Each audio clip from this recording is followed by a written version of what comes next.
നമ്മളെല്ലാ സിനിമകളും ചെയ്യണമെന്ന് പറഞ്ഞാൽ ആ ക്യാരക്ടർ നന്നാവണം, ആ സിനിമ നന്നാവണം എന്ന് എല്ലാവരും അങ്ങനെയാണ് ചിന്തിക്കുന്നത്. അതിനകത്ത് ചിലപ്പോൾ ഒരു 5 എണ്ണം ചെയ്യുമ്പോൾ 2 എണ്ണമൊക്കെ നന്നാവും, ചിലപ്പോൾ 2 ഒരെണ്ണത്തിൽ വലിയ ക്യാരക്ടറായിരിക്കും, എപ്പോഴും ഓർത്തിരിക്കുന്ന ക്യാരക്ടറായിരിക്കും, അങ്ങനെയൊക്കെ. പക്ഷേ ഇത്തിരി അങ്ങനെ പറയുമ്പോൾ ഒരുപാട് ഭാഗ്യം ചെയ്ത ആളാണ് ഞാൻ. അങ്ങനെ പറയുമ്പോൾ എനിക്ക് തോന്നുന്നു ഈ സിനിമ തന്നെ, ബാറ്ററി സൈമൺ എന്ന് പറഞ്ഞ ആ സംഭവം തന്നെ നമുക്ക് നേരത്തെ പറഞ്ഞത് തന്നെയാണ് എനിക്കും പറയാനുള്ളത്. കാരണം ഒരു ചെറിയ സീനിൽ വന്ന ആളാണ്.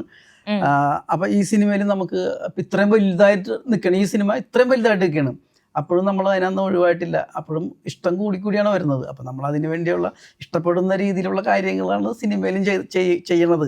ഈ സിനിമയെന്നല്ല ഏത് സിനിമയിലും. അപ്പം അങ്ങനെ കുറേ ക്യാരക്ടർ എനിക്ക് കിട്ടുന്നുണ്ട്. അടിയപ്പേര കൂട്ടമണി, അതുപോലെ തന്നെ ചോട്ട മുംബൈ.